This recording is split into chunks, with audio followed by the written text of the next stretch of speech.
కొంతమంది మనం చూస్తూ ఉంటాం, అన్నిటి డిస్టర్బ్ అయిపోయి ఇంకొంతమంది క్రైమ్ విపరీతంగా వాళ్ళ ఆలోచన నిద్ర లేస్తే క్రైమ్ లేకపోతే బతకలేరు. అలాంటి కూడా చాలామంది తయారయ్యారు. అదే చెప్పేది, ఇంకా వాళ్ళ క్రైమ్ అలవాటు అయిపోయింది. వాళ్ళు ఇంకా ఎవరు మార్చలేరు వాళ్ళని. తీవ్రవాదులు అంతే కదా, లేకపోతే నక్సలైట్లు అంతే కదా, లేకపోతే మీరు నేర్పాలి వాళ్ళకి. నీకు ఆ శక్తి ఉంటే నీకు అసహ్యం చేస్తాం ఆ జాబ్ని. కొంతమందికి పుట్టుకతో వచ్చేళ్ళు ఇవి నేర్చుకోరు.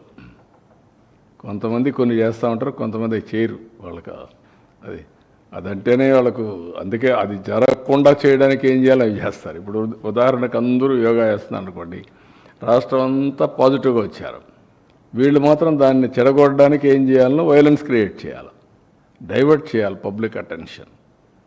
That is their art or their intentions.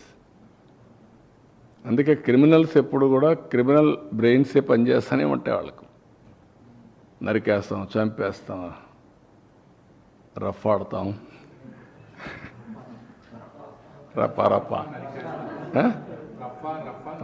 రఫా నరికేస్తాం. లేదంటే గంగ జాతరలో బలి ఇచ్చేస్తాం.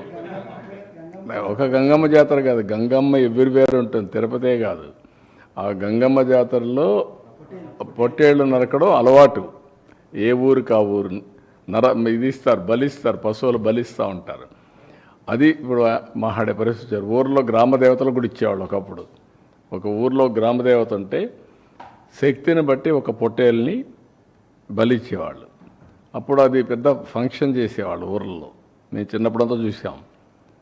ఇంటికి ప్రతి ఒక్కడు పెంచేవాడు ఒకదాన్ని, ఒక పొట్టేలు పెంచేవాళ్ళు, కొనేవాళ్ళు. కొని దాన్ని బలిచ్చి అక్కడి నుంచి దాన్ని ఇచ్చేసేవాళ్ళు. అట్లా ఏరియస్ అంటే అంత ఆ స్టేజ్కి వెళ్ళిపోతున్నారు వీళ్ళు. ఏం చెప్తా, డెఫినెట్గా చట్టబద్ధకి వస్తుంది. ఎవ్వరికి కూడా హక్కు లేదు ఇష్టానుసారంగా టెర్రరిజం క్రియేట్ చేయడం, లేకుంటే ప్రొవోక్ చేయడం.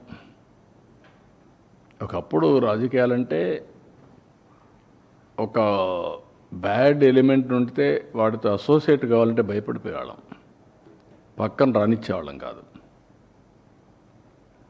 ఇప్పుడు వాళ్ళతోనే రాజకీయం చేసే పరిస్థితికి వచ్చేసారు. That is dangerous trend.